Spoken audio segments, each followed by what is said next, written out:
আমরা আজকে ইটভাটা শ্রমিক ইউনিয়ন ত্রিপুরা রাজ্য কমিটির পক্ষ থেকে এক প্রতিনিধি দল রাজ্যের শ্রম কমিশনার সাথে মিলিত হই।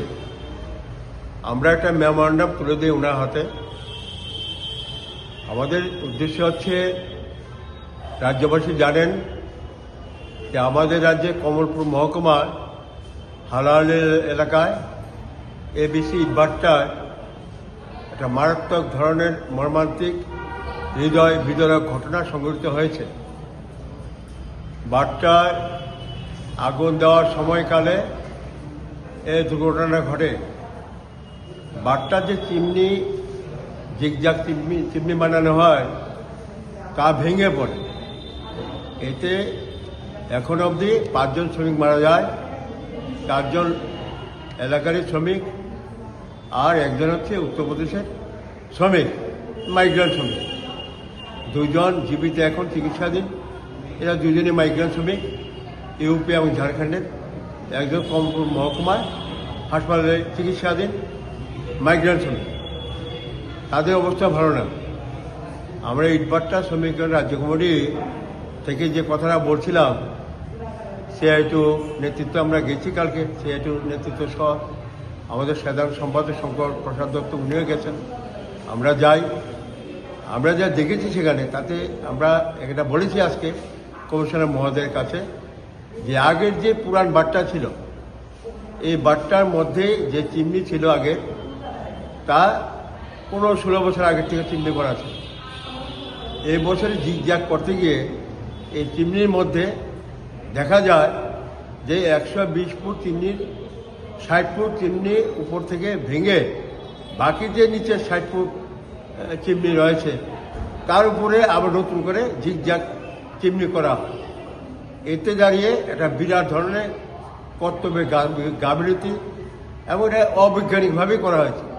এই ক্ষেত্রে শ্রম দপ্তর ভূমিকা দায়িত্ব ছিল, জেলা প্রশাসন এবং শিল্প দপ্তরের অধীনে ফ্যাক্টরিয়ান বয়লার নিগম ইউনিট এবং আমাদের পরিবেশ দূষণ নিয়ন্ত্রণ পর্ষদ, এদের যে দায়িত্ব, এরা দায়িত্বে প্রচণ্ড ঘাটতি ছিল। এরা এটাকে সেভাবে তদারকি করেনি এবং এতে করে গিয়ে এগুলি না করেই অনুমোদন দিয়ে যাওয়ার ফলে এটা এইভাবে মারাত্মক ঘটনা, একটা ভয়াবহ ঘটনা আমাদের রাজ্যের ইতিহাসে প্রথম সংঘটিত হয়েছে। অর্থাৎ আমরা এর পূর্ণ তদন্ত দাবি করেছি। আমরা ঘটনার দিন থেকে শুরু করে আজ অবধি কারকেও বলছি, আজকেও বলছি, আমরা বলেছি কমিশনার মহোদয়ের কাছে পূর্ণাঙ্গ তদন্ত করতে হবে। তদন্তে কোনো গাফিলতি দেখানো যাবে না এবং প্রকৃত ঘটনা ধামাচাপা দেওয়া যাবে না। ঘটনার তদন্ত সাপেক্ষে যারা এটা দায়ী, দপ্তরের হোক, সরকারের হোক, বিভিন্ন ক্ষেত্রে হোক, সবাই মিলে সব ক্ষেত্রেই যারা দায়ী তাদের বিরুদ্ধে কঠোর ব্যবস্থা গ্রহণ করতে হবে। এটা আমাদের প্রথম দাবি। দ্বিতীয় হচ্ছে, যারা 5 জন নিহত হয়েছে তাদের পরিবারকে পর্যাপ্ত আর্থিক সমস্ত সাহায্য দিতে হবে।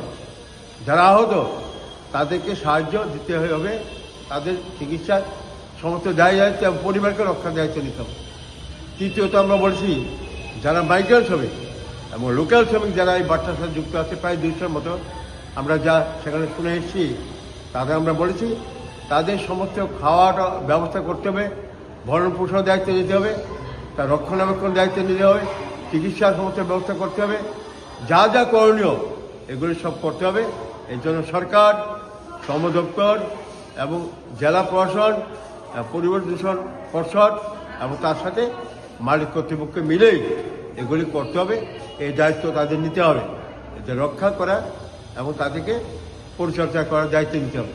আমরা আরও বলেছি, রাজ্যে সমস্ত ইটভাটাগুলি যেগুলি এখন শুরু হয়েছে বা হবে আর কিছু ভাট্টা এবছর, এগুলি যেভাবে সুরক্ষার জন্য, শ্রমিকদের সুরক্ষার জন্য যা যা করণীয়, এগুলো তদারকি হয় না। সমস্ত ভাট্টাদের সুরক্ষার ব্যবস্থা নেই, এদের নিরাপত্তা সুনিশ্চিত করে ব্যবস্থা নেই, তাই এগুলি করতে হবে। আমরা ইটভাটা শ্রমিকেরা প্রতি বছর দফায় দফায় আমরা আর্থিক কমিশনার মহোদয়ের কাছে দাবি জানাই আমরা, কোনোভাবেই এগুলিকে উল্লঙ্ঘন করা যাবে না, যাতে না করা হয়। উনি বলেছেন বিষয়টা ঘুরতে দিয়ে দেখা হবে দপ্তর থেকে এবং সমস্ত মালিকদের নিয়ে কথা বলা হবে এবং দপ্তর উদ্যোগ নেবে, এগুলো উনি বলেছেন। কিন্তু আমি বলেছি যদি কোনো ধরনের গাফিলতি হয়, তদন্তের ক্ষেত্রে হোক, সাহায্যের ক্ষেত্রে হোক, পরিবারকে রক্ষার ক্ষেত্রে হোক, যদি কোনো ধরনের দুর্বলতা ঘাটতি থাকে তাহলে আমরা রাজ্যে ব্যাপক আন্দোলন গড়ে তুলব এবং এর জন্য সমস্ত দায়িত্ব সরকার এবং দপ্তরকে নিতে হবে।